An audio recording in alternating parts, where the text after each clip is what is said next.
Si gustan, pasamos ahí.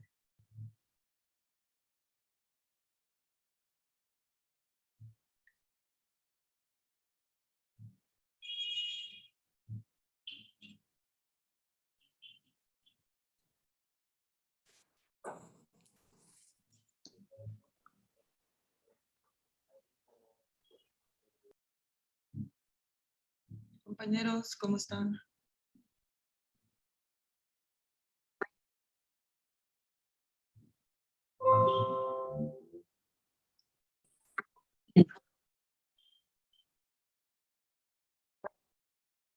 Claro.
Bien, muchas gracias, Cecilia. Y bueno, compañeros, no entiendo qué pasó. Si alguien puede explicármelo, de un momento a otro me votó. Sí, no, pareciera que, bueno, no sé, tal vez alguien se salió de la reunión o trataron de entrar de otra computadora. Pero acá no hay problema, ya está, igual ya está grabando, si no estoy mal. Sí, ya está grabando, así que en cuanto les terminemos la clase, bueno, yo les paso la grabación. Muchas gracias, Excelente. Cecilia. Muchas gracias, Cecilia. Sobre todo, me imagino yo que el doctor Juan se la pedirá para colgarla, porque lo que le va a quedar en la nube va a ser hasta donde estábamos. Sí, Entonces, exactamente, exactamente. Aquí es la segunda parte. excelente, excelente. Bien, ¿pudieron terminar? ¿Pudieron terminar o pudieron avanzar en lo que se les pidió de reflexionar esta pregunta? ¿Cómo les fue? Ricardo, estuvimos en eso, ¿no? Estábamos un poco intercambiando ciertos puntos de vista. No sé si se puede volver a generar los grupos para que vayamos terminando, por favor. Ya no hay ningún... ¿Sí, Cecilia? No, iba a decir que eran grupos aleatorios, así que tal vez, no sé si, cómo vamos a hacer para volver a los mismos grupos. La solución que hay es colocarlo participante, que cada participante entre y se acuerde qué sala estaba y entre a la sala donde estaba. Entonces, si yo estaba en la sala 1, entro a la sala 1 y entro manualmente, sin que me manden, porque si no, exactamente como dice Cecilia, como eran aleatorios, va a aparecer otros grupos. O trabajamos con lo que pudieron avanzar. ¿Qué les parece? Opino Sí, que deberíamos sí, de está bien, trabajar con doctor. lo que ya tenemos. Tal vez eso sería Libardo. ¿Cómo, Con David? lo No, que no, se no le tiene, alcancé a escuchar. trabajaremos. Listo. Excelente, Sí, excelente, con lo que se excelente. tiene, sí. Excelente. Entonces, a ver, entonces como no están los grupos, no puedo nombrar, no puedo recordar los nombres de los integrantes de cada grupo, pero me imagino que habrán ubicado alguna persona que pueda expresar aquí para todos más o menos las ideas más importantes a las que llegaron. ¿Qué les parece? ¿Sí? Entonces, libre y voluntariamente, van abriendo el micrófono y van respondiendo. Vuelvo a leerles la pregunta. Si es que lo hace, ¿qué aporta el relativismo y el escepticismo al conocimiento científico y por qué? A ver, hasta donde llegaron, ¿qué pueden ustedes compartir al respecto? Trabajar ya me cansa. ¿Qué tal?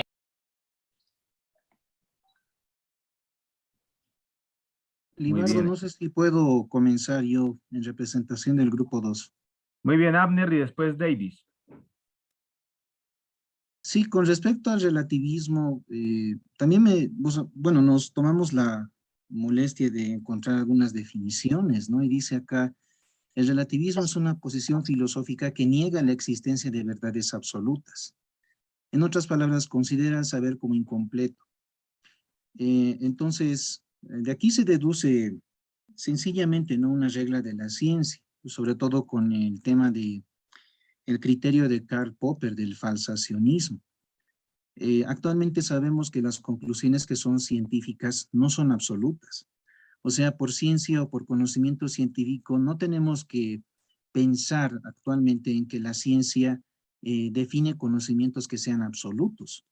Entonces, como no son absolutos y si tenemos una cierta dosis tal vez de relativismo, estamos negando, digamos, ¿no? Que hay verdades absolutas, pero sí hay conocimientos que son perfectibles, que sería la posición actual de la ciencia y que se ha hecho más énfasis con el criterio de Karl Popper, que decía que todo conocimiento debería ser refutable o falsable para que sus hipótesis o teorías sean científicas. Y luego está por el lado del subjetivismo, ¿no? Que dice es la postura filosófica que toma como factor primario para toda verdad y moralidad a la individualidad psíquica y material del sujeto particular, siempre variable, imposible de trascender hacia una verdad absoluta y universal. Entonces, bueno, si aquí existe, por ejemplo, que cada sujeto tiene, ¿no es cierto?, su verdad. En cuanto a la ciencia, considero que tal vez todos deberíamos tener una postura, ¿verdad? Es decir, saber defenderla. Tal vez de repente todos no tengamos una verdad, tal vez no tengamos todos madera, inclusive de ser, qué sé yo, un científico al 100%, como tampoco ser un filósofo al 100%, pero de alguna manera se recogen todos esos criterios y podríamos nosotros formar parte de una comunidad. Pese a que hay un subjetivismo también de parte de los investigadores, porque cada investigador podría tener una postura, de acuerdo, digamos, a las conclusiones o al paradigma que está agarrando, pero podría haber, digamos, tal vez un consenso. Entonces, eso abre, digamos, el debate para que una comunidad científica continúe haciendo una investigación. Estaba con el micrófono apagado. Muchísimas gracias, Abner, por el aporte que están realizando desde su grupo. Excelente. ¿Quién estaba después? No, ya se me fue, ya se me fue. Félix.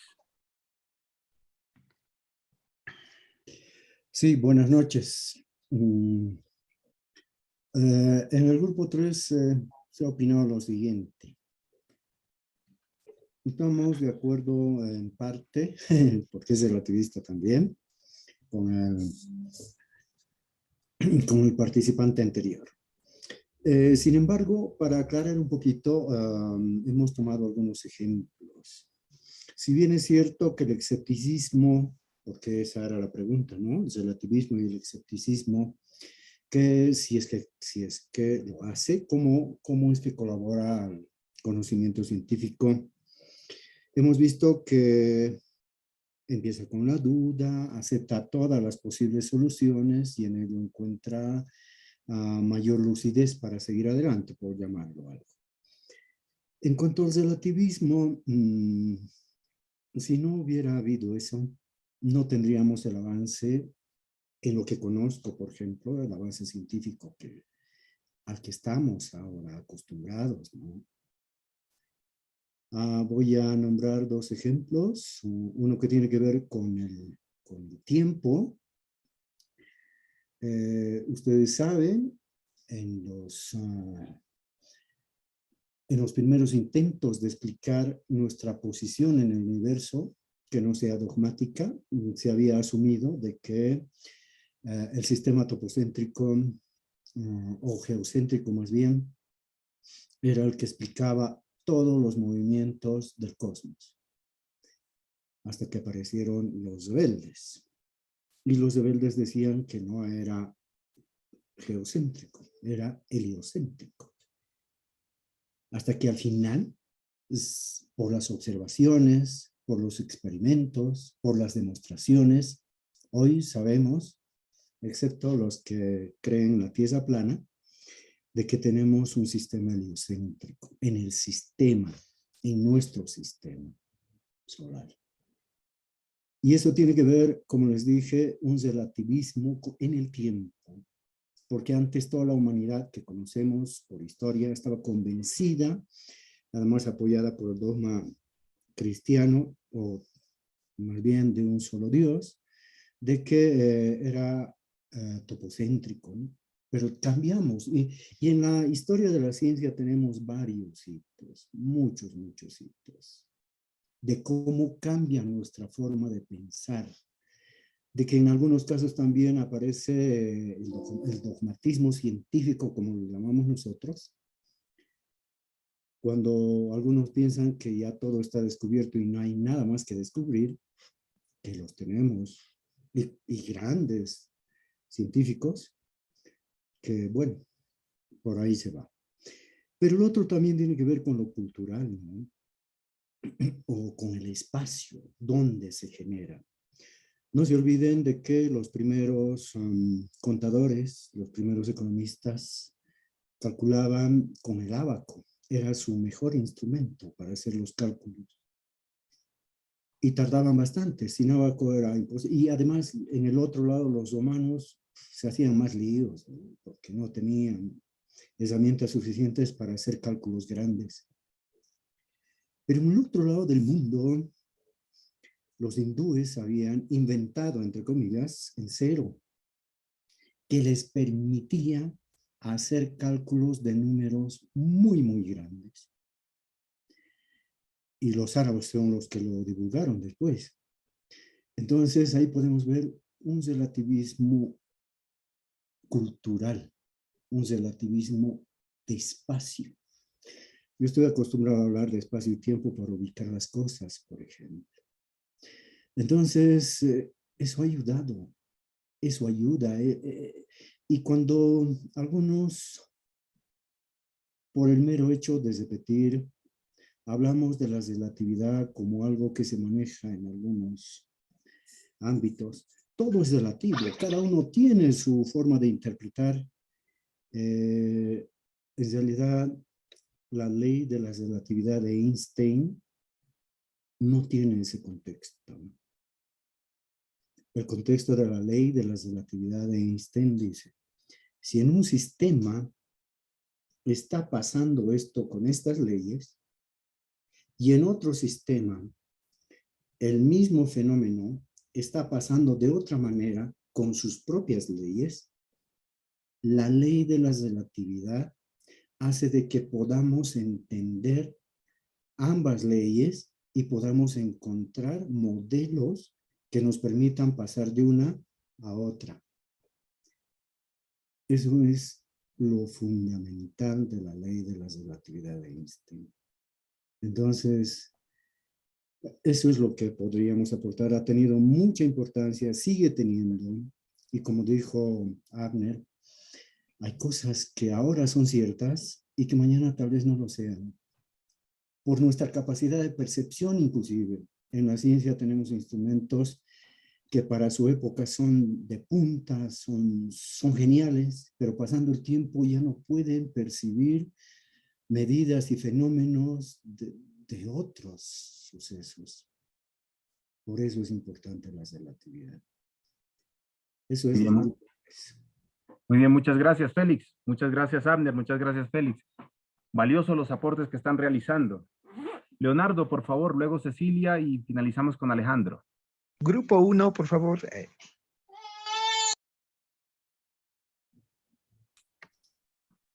Sí, ¿puedo continuar? Sí, por favor. No recuerdo qué número es mi grupo, tal vez quien habló sea de mi grupo ¿Ya? Y sea 1, ¿ya? Bueno, en lo que nosotros conversamos, primero en la pregunta que se plantea dice si es que lo hace, o sea, desde el punto de vista científico, en nuestra opinión, pensamos de que para cualquier hecho científico necesariamente debería ser verificable. y ser verificado. Entonces, nos vamos por el camino de qué hacemos, digamos. Dentro de ese ámbito, el escepticismo contribuiría en sentido de que no necesariamente, como ya mencionaron antes, las verdades son absolutas. Un hecho científico que ya esté comprobado, digamos, ha sido verificado y demostrado en determinado momento con determinada técnica y tecnología de ese momento.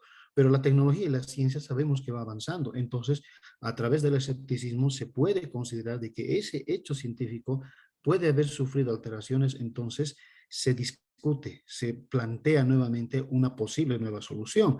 Ahora, el relativismo también contribuye en este caso. ¿Por qué? Porque cada persona, cada equipo en este caso, tal vez podríamos decir, de que también tiene su punto de vista de cómo se llevan las cosas. Y utilizo un ejemplo aquí muy similar al que utilizó el anterior. Si digamos hablamos de un hecho físico donde un equipo científico puede estar realizando mediciones de movimiento, entonces ellos desde el punto de vista que están trabajando, ellos hacen las mediciones del movimiento y de todo lo que compete y obtienen unos valores y resultados. Pero si tenemos parte del mismo equipo, desde un río, supongamos, que es cercano al laboratorio o lugar donde estén trabajando, ellos en movimiento encima de un bote ven el mismo experimento, los valores que obtienen ellos son diferentes porque su punto de vista es relativo. Y como hace rato mencionaban, se tendría que conjuncionar esos dos elementos y ponerlos en interacción para obtener recién valores útiles. Entonces el relativismo entra en este caso a ser útil para obtener valores que contribuyan, como los sofistas mencionaban, a aquello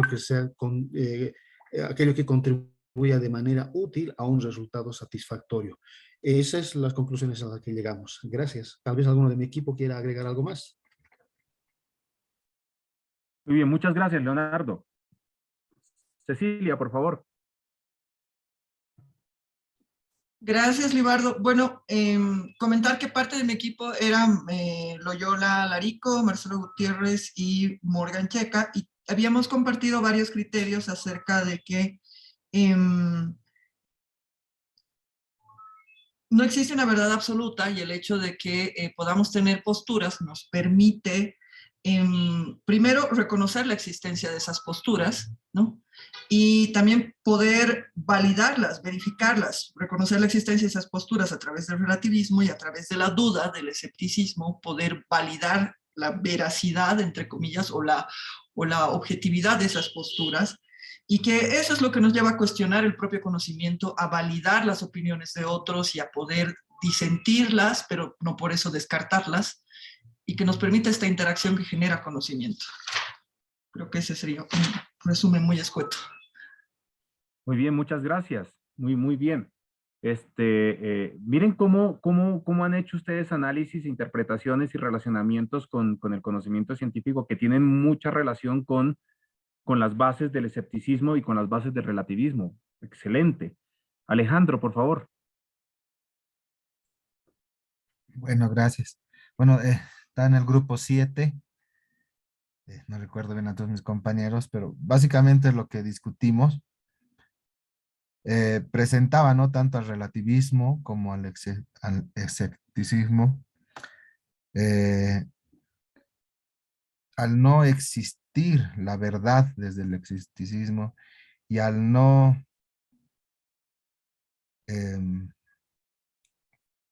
tener verdades absolutas, ¿no es cierto? Al no encontrar verdades absolutas, aparece un poco dentro de todo este contexto la naturaleza del ser humano, donde nada de lo que se pueda conocer es suficiente y que el ser humano, por necesidad también, busca pues tener alguna estabilidad, algún asidero, ¿no? Entonces, concluimos un poco de que se constituye el efecto de estas dos, del relativismo y el escepticismo, como un motor que busca conocimiento, ¿no? Como la base para seguir investigando,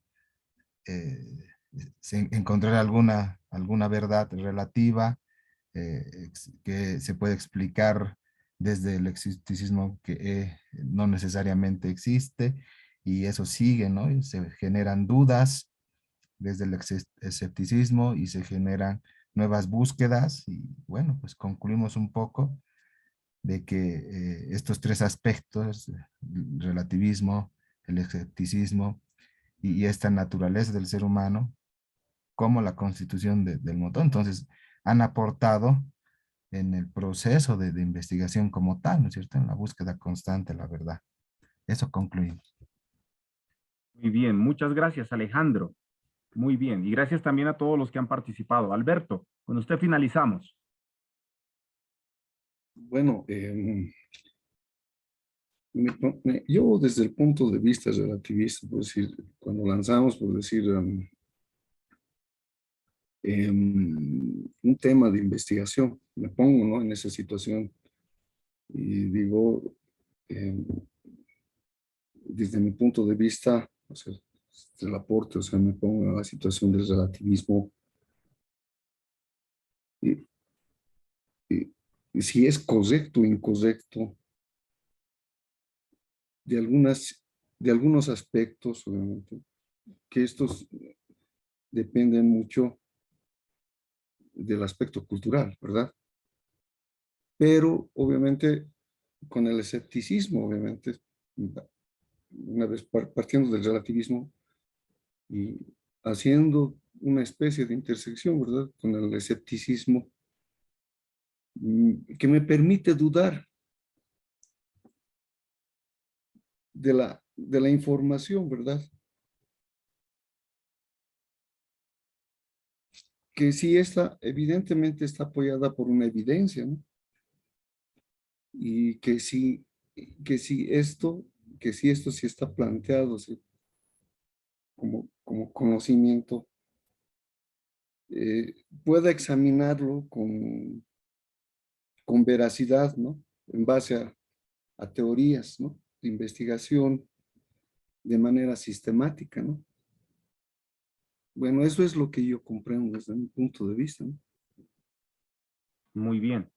Muy bien, muy bien. Gracias a todos los que han participado porque aportan a la charla, enriquecen y presentan puntos de vista. En la ciencia hay algo, Niklas Luhmann decía, que es una de las cosas que a mí más me ha llamado la atención de él, que en el conocimiento siempre existen puntos ciegos y a veces no queremos reconocer que existen puntos ciegos. ¿Qué es un punto ciego? Un punto ciego es que yo tengo una mirada sobre algo, pero no alcanzo a ver la totalidad de ese algo. Pero hay otra persona que llega, ve ese algo y ve algo que yo no he visto. ¿Por qué? Porque lo que él ve es un punto ciego para mí. Yo no lo pude ver, pero él sí lo vio.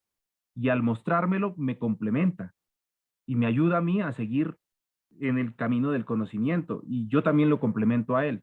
Es un concepto muy interesantísimo en Niklas Luhmann.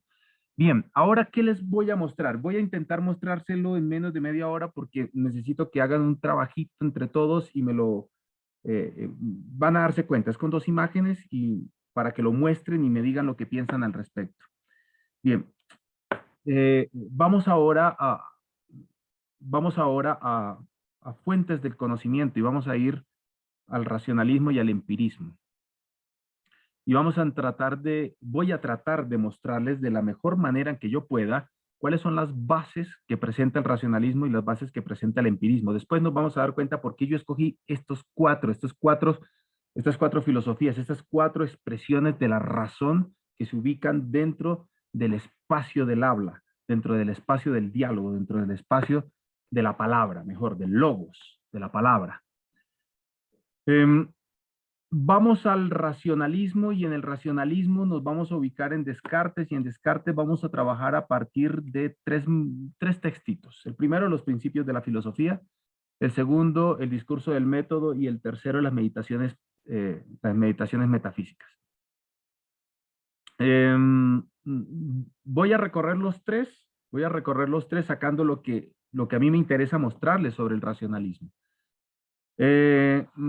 ¿Quién fue Descartes? Descartes es considerado, en la filosofía tradicional, es considerado como el padre de la modernidad filosófica. ¿Por qué? Porque él hace un quiebre, él hace una ruptura con respecto a lo que se llevaba antes. Y lo que se llevaba antes era la escolástica, el pensamiento escolástico, la filosofía escolástica, que yo me niego a decir, como algunos, que yo creo que ya no nadie lo dice, o muy pocos, por no decir nadie, muy pocos lo dicen, que fue un oscurantismo, ¿no? Más que todo por la idea de que una religión se impuso y todo el asunto ¿no? Pero no, la Edad Media tuvo sus aportes y sus aportes interesantísimos y grandes, tanto en filosofía como en arte, en cultura, bueno. Pero llevaba mucho tiempo una forma de pensar la filosofía, que era una filosofía mediada por la religión y que tenía sus objetivos trazados en fundamentar las bases de dicha religión y su ciencia, que para esa época era ciencia, que era la teología. Era la magna ciencia y la filosofía era la anchila, era la sirvienta, la que estaba al servicio de la teología. ¿Por qué? Porque los teólogos colocaron su saber como la ciencia máxima. Bueno, pero eso antes los mismos religiosos, antes en del siglo V al siglo VII, habían colocado a la filosofía religiosa, a la filosofía cristiana como la ciencia máxima. Entonces, y llega Descartes, y Descartes, Alejandro, ¿no se levantó la mano? A ver. Y llega Descartes y con él hay una ruptura, pero hay una ruptura muy fuerte por lo que él propone en cuanto a la nueva forma en la que él ve de construcción del conocimiento. Y eso es lo que me va a interesar mostrarle, la forma como él propone la construcción del conocimiento. Ahora bien, a ver, ¿dónde estamos? Permítame un segundito. Permítame, no les estoy compartiendo nada, ¿no? Ahora sí, acá. Bien. Bien. ¿Qué es lo que dice Descartes? Descartes parte de algo que Popper va a rechazar. Popper es un epistemólogo del siglo XX, uno de los más grandes epistemólogos del siglo XX, filósofo, que tiene unos textos extraordinarios, la verdad. Mientras Descartes dice, tenemos que librar el conocimiento, la ciencia, la episteme, tenemos que librar del error, Popper va a decir, trabajemos con el error. Bueno, pero eso va a ser después que se los muestre. Vamos a fundar la ciencia, vamos a fundar el conocimiento en una base sólida. No se pueden construir edificios sobre la arena del mar, porque eso se cae, eso se cae. Hay que construirlo sobre roca, sobre una roca sólida. ¿Para qué? Para que cuando lleguen los contratiempos, cuando lleguen los vientos fuertes, el edificio siga incólume, que el edificio no se caiga. La idea es que el edificio no se caiga. ¿Ya?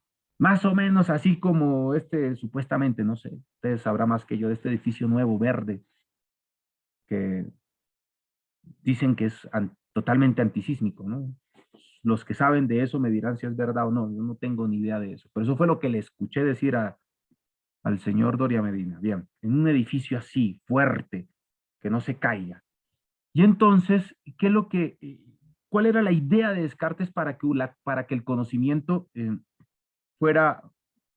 tuviera una fortaleza tremenda, tuviera unas bases muy poderosas? Y él dice, bueno, tenemos que lograr un conocimiento del cual no se pueda dudar. No se pueda dudar. Es decir, todo conocimiento que se pueda dudar es un conocimiento que se construye sobre la arena. En cambio, un conocimiento que no se pueda dudar es un conocimiento que se construye sobre piedra, fuerte, ¿ya? Y él plantea un método, y su método vuelve atrás. Fíjense qué interesante, vuelve atrás, vuelve al escepticismo pirrónico. Y del escepticismo pirrónico, va a tomar la idea de la duda como método. Ahí se va a diferenciar. Él toma la duda, pero se va a diferenciar, porque recuerden que la duda para los pirrónicos era un momento. En cambio, un momento para pasar a otro momento. En cambio, Descartes lo va a tomar como método para. Ahorita les voy a explicar cómo funciona este asunto. ¿Qué es lo que va a decir Descartes? Descartes va a decir todo aquello. A ver, permítamelo decir con mis palabras, le voy a quitar esta cosa acá. Descartes va a decir, a ver, yo quiero encontrar un conocimiento, a ver si se puede, encontrar un conocimiento del cual no exista la menor duda, que no entre ninguna duda, que sea indubitable. Y si encuentro ese conocimiento que es indubitable, entonces desde ese conocimiento se puede fundamentar la ciencia, se puede fundamentar el resto del conocimiento porque parte de una base muy sólida. La cosa es encontrarlo. Y él dice, yo desde niño, desde jovencito, no desde niño, él va a decir, yo desde que era jovencito yo ya tenía esta idea. Más o menos a los 12, 13 años yo ya tuve esta idea. Lo que pasa es que no tenía experiencia. Y como no tenía experiencia, mire qué importante, ¿no? Le da un papel muy relevante a la experiencia. Él mismo lo dice. Como yo no tenía experiencia, pues tuve que esperar tener años para que pasaran los años para que yo tuviera experiencia y volver sobre esta idea. ¿Cuál idea? La de encontrar un conocimiento que no le entrara ninguna duda, que fuera indubitable. ¿Por qué? Porque ese conocimiento iba a ser la base de la ciencia, totalmente la base de la ciencia. El problema era encontrar dicho conocimiento. Entonces él toma la duda y la toma como método, ¿sí? Miren algo interesante. Descartes fue católico, ¿no? Ustedes lo saben, y estudió en un colegio jesuita y fue muy amigo de gente muy prestante de la iglesia, aunque después le tocó correr porque lo iban a pelar, lo iban a matar, pero tuvo que leer a San Agustín. Tuvo que leer a San Agustín porque San Agustín de Trinitate, sobre la Santísima Trinidad, va a colocar la duda también como método para, lo ha debido leer segurísimo, aunque no lo cita. Y va a decir Descartes, a ver, entonces tratemos de hallar este conocimiento para fundamentar la ciencia. Y entonces comienza un recorrido Descartes y va a decir, todo aquello lo que yo pueda dudar, lo despacho, no me sirve. Todo aquello en lo que entre la más mínima duda, lo despacho. Va, ya. Lo que les voy a contar ahora, como se los voy a contar, se los voy a decir a mi manera, ya, para darme a entender de mejor forma lo que dice Descartes. Pasa mucho por el filtro de Libardo, ¿ya? Bien. Esto lo vamos a dejar para el último. Como está buscando algo que no dude, de lo cual no se pueda dudar, pues aplica el método de la duda y todo aquello de lo que se pueda dudar lo despacha, lo saca, no sirve. Bien. Lo primero que va a dudar, y lo dice él, he puesto a revisar todos los conocimientos que he recibido yo de mis docentes, de mis profesores y de todos los textos en los que estos profesores se han basado para enseñarnos. Y entonces él se pregunta, bueno, ¿será que los profesores, todo lo que han dicho es verdad? ¿O le cabe alguna duda? ¿O todos los textos en los que se fundamenta estos docentes, o lo que se fundamenta el conocimiento que ellos imparten, no le cabe ninguna duda? Dice, no, a esto sí le cabe duda, hay que despacharlos. ¿Por qué? Y se pueden apreciar ahí una serie de razones, se pueden inferir una serie de razones. La primera, porque algunos profesores mienten, así de sencillo. Dicen que saben lo que no saben. ¿Sí? Entonces enseñan lo que no saben y dicen lo que no saben. Segundo, porque los profesores se pueden equivocar. Sí, se pueden equivocar y si se equivocan, pues, pueden inducir al error a los demás. ¿Sí? Otro, porque los docentes, los profesores, se basan en hechos anteriores o en textos anteriores que no han verificado, porque no se puede verificar todo en la vida. No se puede. Entonces se basan aceptando como verdad lo que otros han visto, han opinado, han dicho, han experimentado o han pensado. ¿Ya? Y como no se puede corroborar todo lo que los profesores dicen, como no se puede corroborar todo lo que los textos dicen, porque no nos da el tiempo, así de sencillo, no nos da el tiempo para hacerlo. A ver, dedíquense ustedes en sus áreas de estudio a corroborar cada cosita que dicen. Muchas de ustedes la aceptan porque piensan que en un sentido de autoridad viene de gente muy seria o de instituciones muy serias. Entonces, ahí hay un acto de fe, y el acto de fe es, bueno, yo le creo porque lo ha dicho tal persona. Y como lo ha dicho tal persona o tal institución, tiene que ser verdad. Entonces, saca. saca todo esto, los conocimientos que él ha heredado, los conocimientos que a él le han impartido y los textos en donde se basan esos conocimientos los saca por una sencilla razón, porque cabe la duda de ellos. Entonces, ahí no se fundamenta el conocimiento que está buscando. Recuerden que está buscando un conocimiento sólido, inamovible, indubitable. Ahí no se puede fundamentar, porque mire todo lo que hemos dicho, en lo que se puede dudar. Bien, luego va a decir, está bien, pero los sofistas habían dicho que la percepción es conocimiento. ¿Sí? Lo que me aparece lo percibo y mi percepción es conocimiento. ¿Será que nos podemos fundamentar? ¿Será que la ciencia se puede fundamentar únicamente en la percepción? Y la percepción entra por los sentidos, ¿sí? Y solamente tenemos 5 sentidos. Nosotros aceptamos 5 sentidos. En la Edad Media había más. Había sentidos internos y sentidos externos, ¿no? Descartes va a decir, a ver. Los sentidos algunas veces nos engañan, nos ha pasado a nosotros. Yo me imagino que a todos nos ha pasado en la vida alguna vez que los sentidos nos llegan a engañar, ¿no? Vemos a una persona, creemos que es tal y resulta que no es tal, es otra. Y Descartes se pregunta, ¿aquel que nos engaña una vez es digno de confianza? Mire qué pregunta más fuerte. En las meditaciones metafísicas, él hace unas afirmaciones y unas preguntas realmente. Y voy a hacer un paréntesis. Él dice al principio de las meditaciones, dice, y todo esto lo he hecho para tratar de descubrir quién soy yo. Durísimo. Todo esto lo he hecho para tratar de descubrir quién soy yo. Bien. Cierro el paréntesis. Vuelvo. Descartes pregunta, ¿aquel que nos ha engañado, aunque sea una vez, es digno de confianza? Y la respuesta que va a dar es categórica. No. No es digno de confianza. ¿Por qué? Porque ya engañó. Porque engaña. Porque ya engañó. Entonces no es digno de confianza. Ahora, él no afirma que el que engaña siga engañando. No. Él afirma que el que engaña no es digno de confianza. ¿Por qué? Porque ya engañó. Y si los sentidos nos engañan, aunque sea una vez, en lo que sea, ¿sí?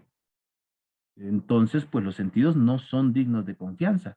Y si los sentidos no son dignos de confianza, pues entonces dudo de ellos. Y dudo del conocimiento que puedan ingresar por medio de los sentidos. Y si yo dudo de ese conocimiento que entra por medio de los sentidos, pues no es la percepción a las claras, los sentidos y la percepción a las claras, no puede ser la base del conocimiento. Dicho aparte, esta idea es una idea que él retoma de Platón. Y que Platón trabajó muchísimo para mostrar que la percepción no es la base fundamental del conocimiento. Bueno, pero Platón ya apuntaba a otra cosa, distinta a Descartes. Entonces ya ha despachado 2 cosas. Ya ha despachado la tradición del conocimiento por medio de los profesores y por medio de los textos que llegaban. La tradición del conocimiento la despachó porque se puede dudar de esa tradición. Y segundo, despacha el conocimiento basado en la percepción. Bien, recuerden que estaba buscando un conocimiento en el cual se pueda basar la ciencia, un conocimiento cuya base sea muy fuerte, una piedra muy fuerte, ¿sí? Que pueda aguantar cualquier contratiempo y que permanezca ahí incólume. Bien. Luego se pregunta por los razonamientos, que no es lo mismo que la razón. Los razonamientos salen de la razón, pero no son lo mismo. Es un producto de la razón. Bien. Se pregunta por los razonamientos y tiene lógica preguntarse por los razonamientos porque en su época, recuerden que viene de una tradición muy escolástica basada en un pensamiento de la lógica aristotélica y esa lógica se basa en los silogismos y en los razonamientos. Y entonces él va a decir, a ver, todo razonamiento concluye en verdades. Y dice, no todos los razonamientos concluyen en verdades. Algunos, las conclusiones son falsas. Y si en algunos razonamientos las conclusiones son falsas, pues también puedo dudar de los razonamientos. Cabe la duda dentro de los razonamientos. Por ejemplo, yo les estoy dando un ejemplo ahí de un silogismo, de un razonamiento deductivo. Los cubanos son bajos de estatura. Fidel Castro es cubano, Fidel Castro es bajo de estatura. Todos sabemos que Fidel Castro no era bajo de estatura. Eso es un razonamiento que es falso. ¿Sí? Es válido, pero es falso. La validez no es lo mismo que la verdad, ¿ya? La validez tiene que ver con la forma como se construye el razonamiento. Y este razonamiento es válido en su construcción, pero no en su conclusión. En su conclusión no es verdadero, es falso. Entonces, si algunos razonamientos, ¿sí? Si algunos razonamientos son falsos, pues cabe la duda. Yo digo, por ejemplo, todas las veces que llueve, se moja mi calle. Mi calle está mojada, por lo tanto llovió. Eso puede ser falso. Se reventó la tubería. O puede ser que los señores vecinos o yo haya salido a lavar el auto y tanta agua gasté que mojé todo. Entonces, fíjense, la tradición del conocimiento se puede dudar. Ahí no está la base del conocimiento científico, de la percepción como fundamento del conocimiento. Se puede dudar porque los sentidos nos engañan, aunque sea alguna vez, pero nos engañan. Y aquel que nos engaña una vez, por lo menos una vez, ya no es digno de confianza para Descartes. Aunque no siga engañando. Qué duro, ¿no? Y lo tercero, los razonamientos, algunos pueden ser falsos. Pueden llegar a conclusiones falsas. Bien. Y luego se mete en algo que hoy en día la filosofía sigue trabajando muchísimo. Muchísimo. ¿Cómo hacemos, se pregunta Descartes, cómo hacemos para diferenciar el sueño de la vigilia? ¿Cómo hacemos para diferenciar el sueño de la realidad? Abner. Sí, Libardo. Tal vez complementando el tema de Descartes, te comento que es una historia maravillosa. Sí, exactamente, para muchos el padre de la filosofía moderna. Creo que te refieres justamente al demonio de Descartes, porque él quiere encontrar un conocimiento que le dé garantía de verdad. No lo encuentra, por ejemplo, en la lógica, no lo encuentra, por ejemplo, inclusive en la religión o en la Biblia. Él quiere tal vez sobre esas bases, es decir, encontrar una base que le permita construir el conocimiento. Y de repente él pensaba que las matemáticas eran la clave. De hecho, creo que él es uno de los padres también del cálculo diferencial integral. Bueno, los colegas que han avanzado en esa materia tienen que saber que él es uno de los fundadores de la geometría analítica. Pero Descartes creo que menciona que todo puede llegar a ser aparente. Los silogismos, las percepciones, etcétera. Entonces, él mira su mano y dice, yo dudo de mi existencia. Entonces, él menciona de que probablemente haya un demonio. O sea, la analogía del demonio en la tradición cristiana obviamente es de aquel que nos arroja al pecado en la tradición cristiana, y como nos arroja al pecado, entonces tal vez nos podría arrojar hacia un error, es decir, hacia una desviación del conocimiento para no llegar a la verdad. Entonces él decía, probablemente hay un demonio que me está haciendo ver todos estos errores y me está haciendo ver solamente un mundo lleno de apariencias. Entonces, lo único que este demonio no puede llegar a manejar es mi facultad para dudar de las cosas, para dudar de todo. Y a partir de esa duda, entonces, podría yo reconstruir el conocimiento, porque eso no está sujeto, por ejemplo, a este demonio, supuestamente. Y de esa manera podría yo tal vez comenzar a hacer nuevamente investigaciones, aunque la verdad, Libardo, en aquella época creo que no es justo hablar todavía de ciencia.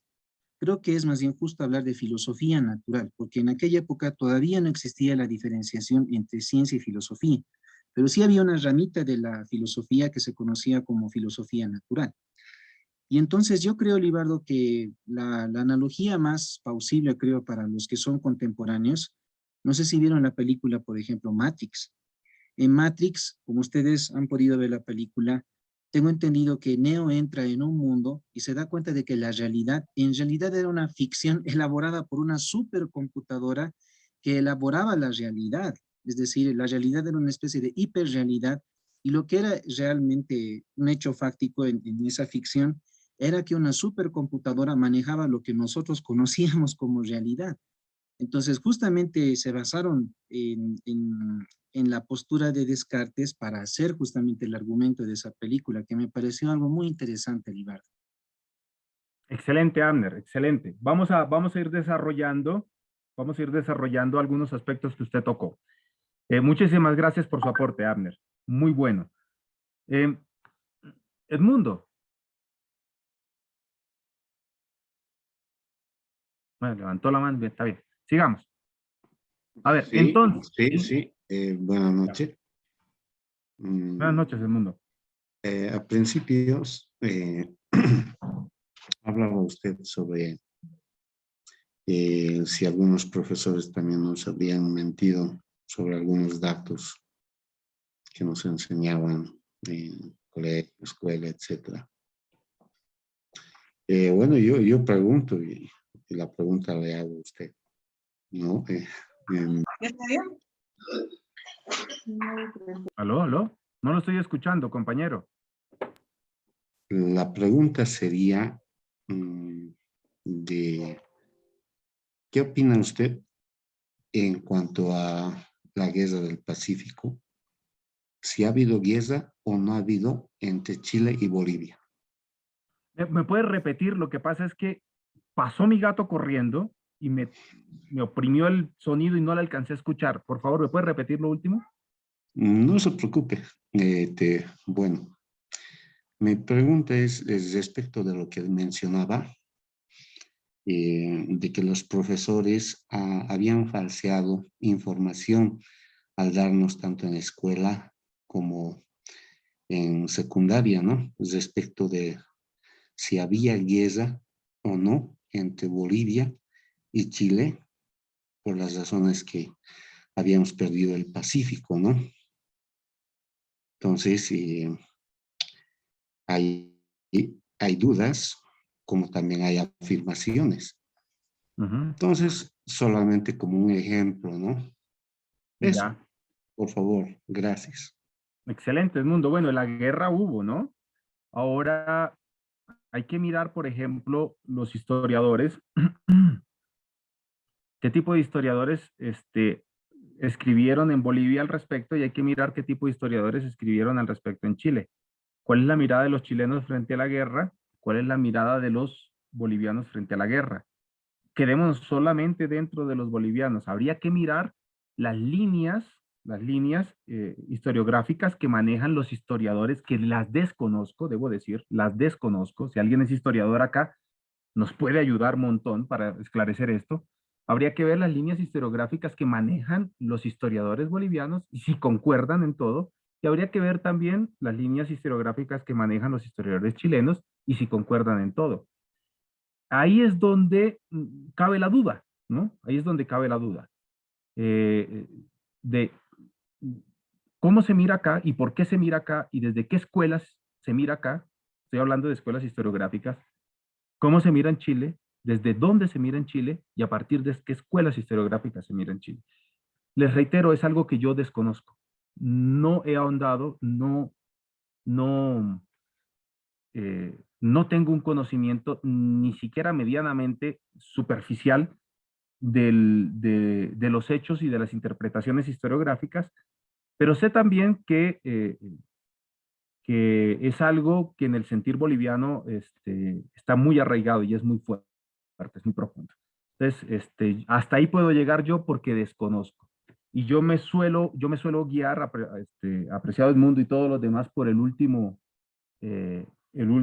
aforismo me ha costado en la vida guiarme, pero lo he conseguido, el último aforismo de Ludwig Wittgenstein, en el Tractatus Lógicos Filosóficos, el Tratado Lógico de la Filosofía. Y él en el último aforismo dice, de aquello que no se sabe es mejor callar. Y ahí entro yo. No sé, y solamente puedo decir esto que acabo de, porque no sé. Entonces, no puedo ir más allá de eso. Bien, pero muchas gracias, Edmundo, muchas gracias por su aporte. Me imagino que muchos de sus compañeros sí podrán dar una respuesta mucho más profunda y seria, y lo que yo di es muy superficial a la cuestionante que usted tiene, porque conocen y conocen a profundidad, no así yo. Bien. Vamos un poquito más, a ver. Entonces Descartes se pregunta, bueno, caray, entonces, a ver. Entonces, ¿podemos diferenciar el sueño de la vigilia? ¿Podemos diferenciar cuando estamos soñando que cuando estamos despiertos? Y él dice, uy, complicadísimo, porque cuando estoy soñando yo lo estoy viviendo y me parece a mí que me está pasando. Entonces, cuando yo estoy soñando y me sueño que un perro me está persiguiendo y me va a morder las nalgas, pues como que yo me asusto y empiezo a sudar y creo de verdad y que me va a morder. Y eso mismo me ocurre cuando yo estoy despierto y ando por la calle y mi perro me persigue y siento que me va a morder. Entonces dice, pucha, es muy complicado diferenciar el sueño de la vigilia. Pero ese no es el punto es el conocimiento.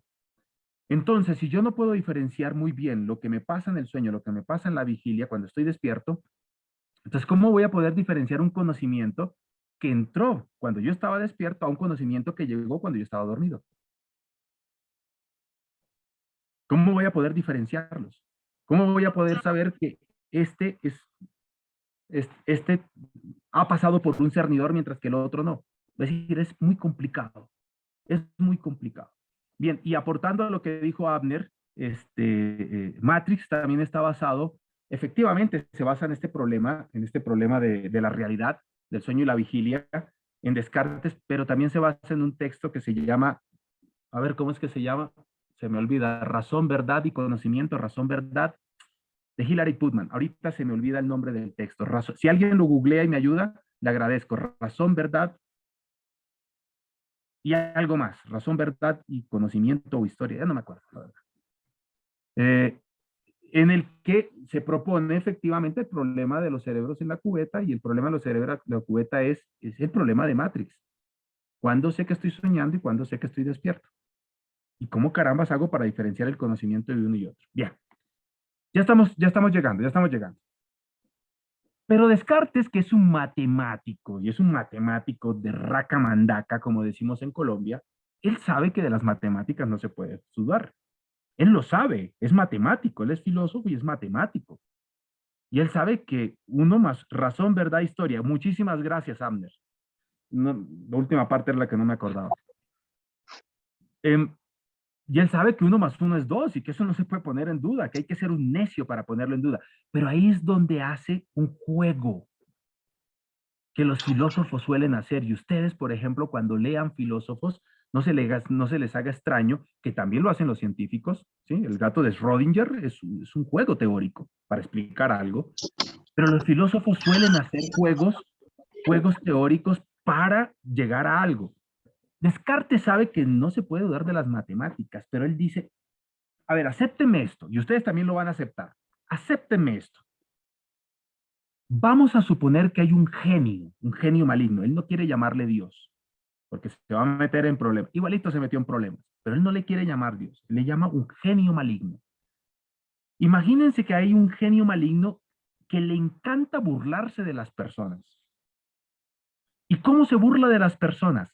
Se burla de las personas haciéndoles creer que es verdad lo que no es verdad. Ese es el encanto del genio maligno, burlarse de las personas haciéndoles creer que es verdad lo que no es verdad. Entonces, cuando yo digo 1 más 1 es 2, en realidad el genio maligno se está burlando de mí porque 1 más 1 no es 2, 1 más 1 es cualquier otra cosa, -2. A ver, estamos aceptando este juego, ¿no? Este juego teórico lo estamos aceptando. Estamos aceptando que existe tal genio maligno.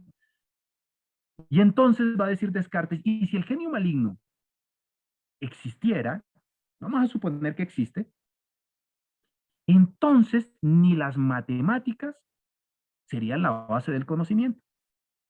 ¿Por qué? Porque este genio maligno se encarga de burlarse de nosotros, haciéndonos creer que algo es verdad cuando no lo es, y está hablando directamente de las matemáticas. Y listo. Y entonces Descartes dice, bueno, ya he dudado de todo, parece que no hay una base para fundamentar el conocimiento. Parece que no existe. Y dice, no, sí existe. Sí existe tal base. Y les voy a...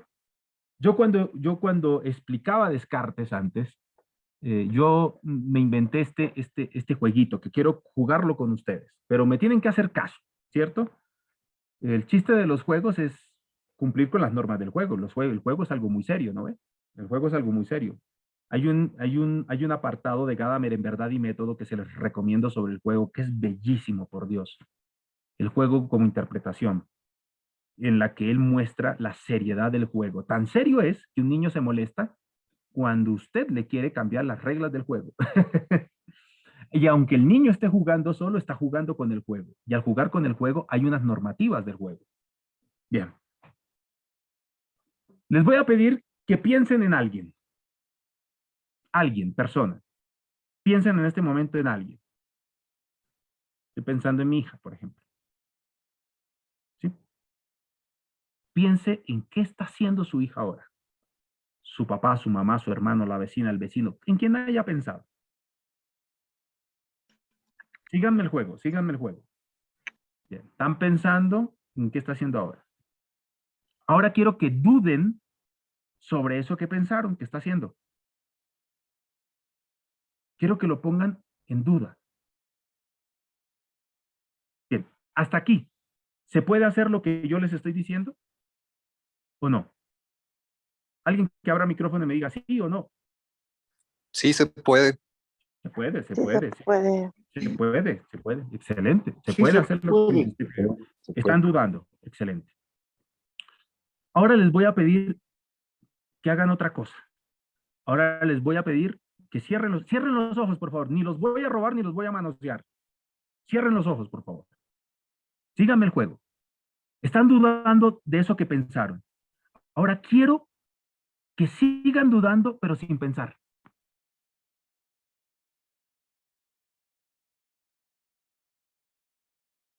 Paren. Cuando yo les propongo este juego o cuando yo le proponía este juego a los muchachos, a mí me encantaba ver la cara de desconcierto que ponían, porque realmente querían seguir dudando sin pensar, a ver si se podía. Y no se puede. ¿Por qué? Porque cuando yo dudo, pienso. Y puedo dudar de la duda, si quiero. Y puedo dudar de la duda de la que he dudado, si quiero, o si puedo. Pero de lo que no puedo es de dejar de pensar. Es decir, aunque yo dude de todo, fíjese en todo lo que ha dudado Descartes. De todo lo que ha dudado. Aunque yo pude dudar de todo, inclusive de Dios, no puedo dudar de que cuando dudo, pienso. Y entonces Descartes dice que sentado frente al sillón, sentado en su sillón frente a la chimenea, con su bata, dejó caer la cera y dijo, ahí está, eso es, esto era lo que estaba buscando. La base del conocimiento es el pensar. Y claro, eso es un cambio abrupto con lo que se venía pensando en la Edad Media con la escolástica, que la base del conocimiento es Dios. Porque ahora la centralidad es el pienso del humano. La base del conocimiento es el pienso, el pienso. Bien. Y si la base del conocimiento es el pienso, todo conocimiento tiene que ser cernido por el pensamiento. Y ahí coloca dos criterios. Como la base del conocimiento es el pensamiento, es decir, lo que cierne el conocimiento es el pensamiento, ya no otras cosas, ni otros, ni la deidad, ni nada de eso, es el pensamiento. Entonces, para que algo sea verdadero, tiene que ser indubitable. Y para que sea algo indubitable, tiene que ser claro y distinto. Claro y distinto. Voy a darles un ejemplo muy básico de algo que es claro y distinto. Me duele, tengo un dolor. Eso es claro. Distinto, me duele acá. Es un ejemplo muy sencillo, muy simple, muy sonso, pero es para darme a entender. Acá. No es acá, no es acá, no es acá. Los que son médicos acá, ustedes saben muy bien cómo. ¿Y dónde le duele? Tóquese donde le duele. Aquí. Bien. Para que un conocimiento sea verdadero, no le tiene que entrar ninguna duda. Y para que no le entre ninguna duda, tiene que pasar por el pienso, por el pensamiento, por la razón, por la razón. Y cae el conocimiento en su centralidad en el ser humano. Y el conocimiento tiene que ser claro y distinto. Tiene que ser claro y tiene que diferenciarse de los otros conocimientos. Bien. Podría explicarles las reglas del método, que son efectivamente reglas matemáticas, pero hasta aquí quiero llegar. Hasta aquí quiero llegar. Bien. Fíjense entonces cómo la centralidad del conocimiento pasa al pensamiento, y el pensamiento aquí se va a entender como la capacidad que tiene la razón de descubrir verdades que son claras y que son distintas. Bien. Quisiera llegar al... Lo que pasa es que me encantaría también que ustedes me dieran un ejemplo, que es la última actividad que tenía para hoy, un ejemplo de cómo se aplica el racionalismo en la ciencia. Con un ejemplo. Pero quiero mostrarles también el empirismo. No sé ustedes qué piensan. Díganme ustedes, ¿termino con el empirismo y nos vamos? ¿O hacemos la dinámica con el racionalismo y nos vamos? O ustedes díganme. Porque lo que no quiero es empezar el empirismo y dejarlo a medias. O hacemos ahorita la pequeña dinámica y con eso volvemos rápidamente y nos vamos. No sé si había una dinámica Eduardo. del empirismo, perdón. ¿Cómo, Cecilia?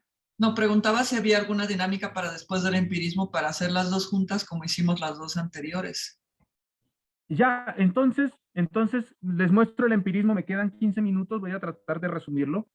Les muestro el empirismo y la próxima vez volviendo hacemos la dinámica, ¿les parece? De acuerdo, Perfecto. doctor. Bien. De acuerdo. Muy bien. Entonces, fíjense, el racionalismo, la base es la razón. Tiene una serie de características también que ahorita cuando aborde el empirismo se las voy a mostrarle algunas, ¿no? Otras características del racionalismo, que son algunas interesantes y otras medio que se han sido muy criticadas. Pero lo fundamental es que el pensamiento es la base del conocimiento, porque de todo podemos dudar menos de que pensamos. Y por ahí se tiene que cernir el conocimiento, no por otro lado, es por el pensamiento, por medio de la razón. Bien. Luego va a aparecer otra fuente de conocimiento que es el empirismo. Ahí nomás pegado en el tiempo. Va a aparecer otra fuente de conocimiento que es el empirismo, y yo quiero mostrárselos desde John Locke. Voy a ser muy breve, más directo. Desde John Locke, quien hace un aporte ustedes saben muy bien que hizo un aporte también muy fuerte a la teoría política, ¿no ven? Él tiene un tratado que es el tratado, ayúdeme por favor, ¿cómo se llama este tratado bellísimo? Tratado sobre la tolerancia. En el que da unas bases sobre la comprensión de la tolerancia en medio de la democracia, que tiene una afirmación que es poco tolerante, ¿no? No es digno de crédito ninguna persona que no crea en Dios. Es una afirmación que está ahí muy fuerte además, ¿no? Bueno, pasemos a las bases del empirismo. Si el racionalismo se basa en el pienso, el empirismo se va a basar en lo que entra por los sentidos. Pero vamos a ver esto. Aquí me quedé, vamos bajando un poquito más. Acá. Vamos a basarnos en esta diapositiva y aquí hacemos todo, no vamos a seguir con las demás. Ya. A ver, el empirismo mira al racionalismo y dice, a ver, ustedes dicen cosas que son medio graciosas, medio chistosas, ¿no? El racionalismo afirmaba las ideas innatas. Descartes afirmó las ideas innatas. A ver, no interesa que las haya afirmado porque corría riesgo del pellejo o no corría riesgo su pellejo. Porque cuando dijo que hay que dudar de todo, hay que dudar de Dios, y eso nos gustó mucho. Hay una carta en la que él se escribe con con un sacerdote, se me olvida el nombre, un sacerdote holandés, y le dice, yo tengo miedo de que me pase lo mismo que le pasó a Copérnico. Y ojo, Copérnico es italiano, yo soy francés. Recuerden la eterna rivalidad entre italianos y franceses. Los franceses decían, nosotros pensamos, de Italia no se produce nada. ¿Sí? Y apareció Copérnico. Y tuvo miedo y le tocó salir corriendo al amigo Descartes. Y Descartes dice que hay ideas innatas, y una de esas ideas innatas es Dios. Es decir, yo no puedo llegar a la idea de Dios. Yo no puedo llegar a la idea de Dios porque yo soy un ser finito, y Dios es un concepto infinito, y lo finito no puede aprehender lo infinito. Entonces, la única forma de que yo llegue a Dios es porque Dios se concede, o se da, o se regala, o se presenta a mi entendimiento, y lo puedo captar. Y la forma como se presenta es con ideas innatas. Eso quiere decir que todos nacemos con esa idea, con la idea de Dios. Bien. El empirismo va a decir, no hay tal cosa. Naranjas, como decimos en Colombia, nanay. Tal cosa como las ideas innatas, eso no existe. No nacemos con ningún tipo de ideas, ¿ya? Lo que tenemos es construido. Todo lo que tenemos en el conocimiento es construido, y lo construimos porque hay algo que nos permite construirlo. Algo afuera que nos permite construirlo. No es que nazcamos con, no es que nazcamos con. Y va a proponer, bueno, él dice que si, lo que está aquí a mano izquierda abajo, la parte inferior, él dice que si todos nacemos con ideas innatas, entonces hasta el más inteligente, del más inteligente al más torpe, llamémoslo así, él dice bruto, pero bruto en esa época era el sentido de animal, de animalito. Bueno, podrían nacer con ideas como la del ser y el no ser, y él dice, eso no es verdad. Porque la idea del ser y el no ser es una idea muy difícil de entender y que pocos la entienden, Entonces, que no es que nazcan con la idea del ser o no ser, o de Dios. Bien, si no es así, si no venimos con ideas innatas, entonces esas ideas tienen que venir de algún lugar. ¿Sí? Las ideas que nosotros tenemos, que nosotros producimos, tienen que venir de algún lugar. Y él va a decir, provienen únicamente de la experiencia. Es decir, la experiencia es la base del conocimiento. Recuerden, Descartes había puesto el pensamiento como la base del conocimiento. El empirismo va a poner la experiencia como la base del conocimiento. Si no tenemos experiencias, no tenemos conocimientos. O experiencias propias o experiencias ajenas, pero experiencias, en todo caso. Porque son las experiencias las encargadas de llevar información y que se construyan las ideas. Es decir, nacemos, va a decir así, nacemos, en realidad esto es un pésimo ejemplo porque en latín, tabula rasa, nosotros lo traducimos o lo han traducido como la tabla en blanco, pero eso no traduce. Lo que traduce tabula rasa es como si ustedes agarraran a ver, ¿cómo les digo yo a María Purísima? A ver, ¿cómo le hago yo? Como si ustedes agarraran, no sé, un cartón, ¿sí? Esto es un cartón, y le echaran cera, tiene cera. Y luego agarran como una espátula y comienzan a raspar la cera. Eso significa tabula rasa. Es una tabla que está raspada. Pero tiene sentido, ahorita les voy a explicar por qué tiene sentido. Lo que pasa es que la tradición ha traducido, por eso es muy bueno saber que no hemos abandonado el latín y el griego, ¿no? Lo seguimos teniendo, aunque de manera indirecta, pero conocer nos ayuda muchísimo.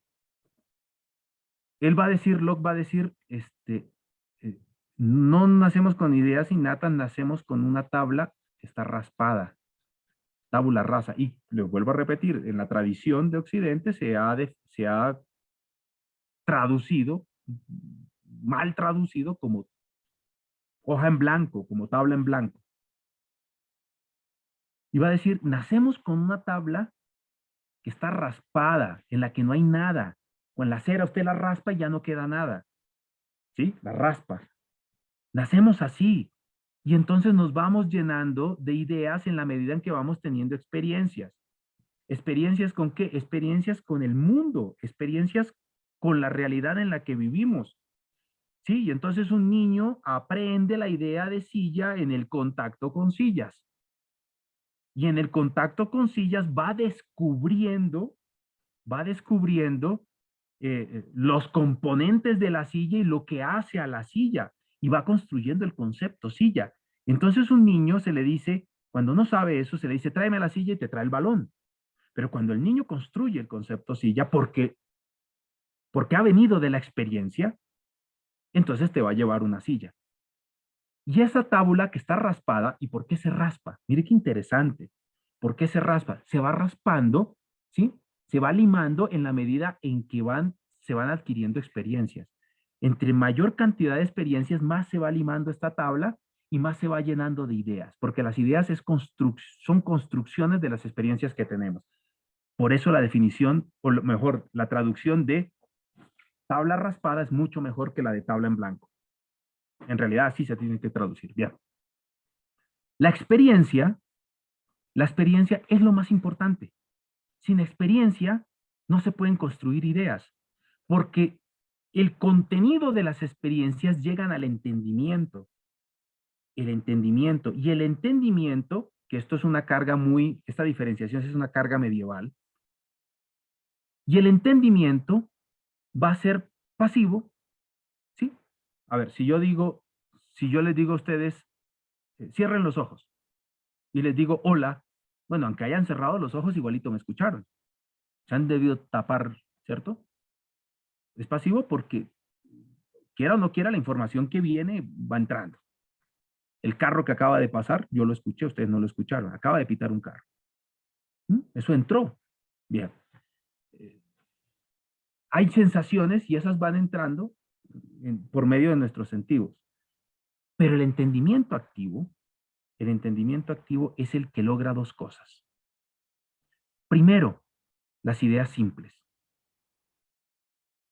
Y segundo, las ideas compuestas. Las ideas compuestas. Entonces, una idea simple, rojo, color rojo.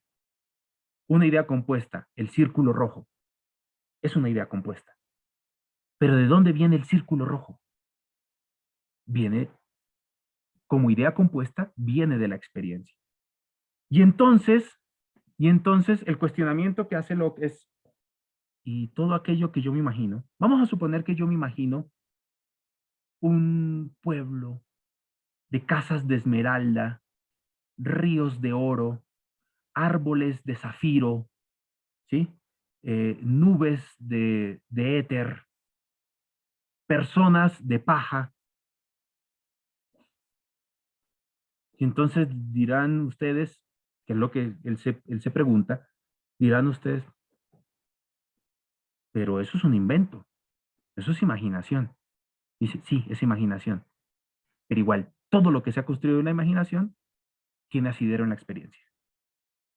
Si yo he dicho hombres de paja, tal cosa no hay. No hay hombres de paja, hay hombres y mujeres de carne y hueso. Pero hemos visto la paja. Y podemos crear mundos, pero de la experiencia. De la experiencia. Entonces, fíjense cómo el empirismo lleva a que el conocimiento tenga su fundamento en la realidad, que va a ser después lo que va a decir Kant. Kant en realidad va a unir los dos, va a unir tanto el racionalismo como el empirismo. Se le va a llamar criticismo. Él al final, Kant va a decir, aquello en lo que podemos conocer es aquello que se puede contrastar con la experiencia. Aquello que no se pueda contrastar con la experiencia va más allá de los límites del conocimiento. Bueno, volvamos a Locke. Lo que nos permite conocer es aquello que en la experiencia se nos ha dado. Bien. Ya estamos terminando, compañeros. Bien. Entonces, fíjense, el día de hoy hemos visto relativismo, hemos visto racionalismo y hemos visto empirismo.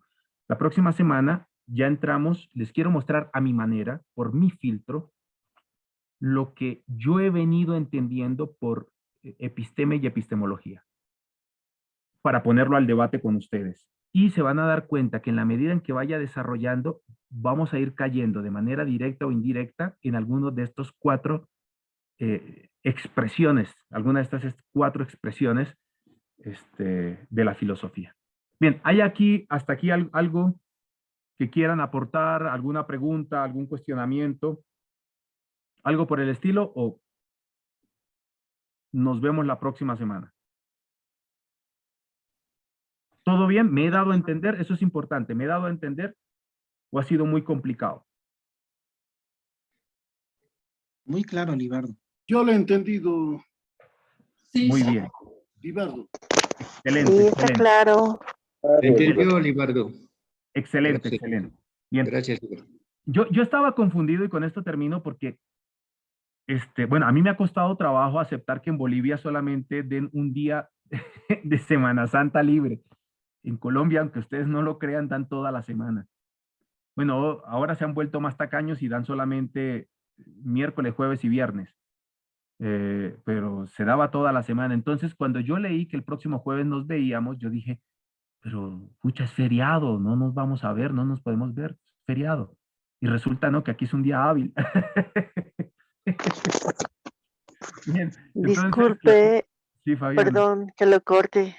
Justamente igual pensé que, bueno, que el día jueves tal vez eso también va de acuerdo a mis colegas, ¿no? Compañeros, de que tal vez podíamos ver de reemplazar la clase, ¿no? Que es jueves santo ya, pero bueno, esa sugerencia. Sí, lo que pasa es que no es feriado, entonces se trabaja. Yo el jueves lo tengo libre porque la institución donde yo trabajo es católica y jueves y viernes lo dan libre. Entonces, lo tengo libre. Y yo estaba pensando, yo decía, bueno, pero si es jueves en la noche, les pediré que nos reunamos en la mañana de 9 a 2 y mucho mejor en la mañana que en la noche. Pero luego caí en cuenta que es un día hábil de trabajo normalito. Entonces, no. Y el miércoles yo ya tengo un compromiso, entonces no lo podemos mover al miércoles, porque ya tenía un compromiso desde antes y no voy a poder. ¿Listo? Entonces, a ver, por el camino vamos charlando a ver qué se puede hacer y si no, el jueves nos vemos, martes y jueves nos vemos. Una consulta. Leonardo. Sí, Leonardo. En plataforma tenemos el enunciado de un trabajo para el fin de semana. ¿Debemos trabajar en eso? Sí. A mí lo que me dijeron era que avanzábamos y ustedes hacían el fin de semana un trabajo, ¿no? Y avanzábamos otra semana y hacían otro trabajo. Eso fue lo que me dijeron. Con base en las lecturas. Les he dado, creo que 2 lecturas o 3 lecturas, ya no me acuerdo la verdad. Creo que 3 lecturitas. Dos son mías, escritos míos, y una tercera es de otro autor, me parece. O no, o son 2 lecturas y un video. Creo que sí, que son 2 lecturas y un video. Sí hay que trabajarlo, Leonardo, porque eso fue lo que me pidieron a mí. Me mandaron un esquema y me dijeron, bueno, hay que hacer esto, entregar esto. Entonces hay que hacerlo. ¿Ya? No es nada del otro mundo. Se va a dar cuenta que no es nada del otro mundo. Bien. Gracias. Ok, que tengan muy buena noche y un descanso reparador. Si tenemos vida, nos vemos la próxima semana. Buenas noches, Libardo. Buenas noches. Buenas noches, Libardo. Buenas noches, Libardo. Buenas noches, colegas. Gracias, Libardo. Buenas noches. Buenas noches, colega. Buenas noches, colegas. Buenas Muy buenas noches. noches. Colegas, Buenas noches, doctor. Hasta luego.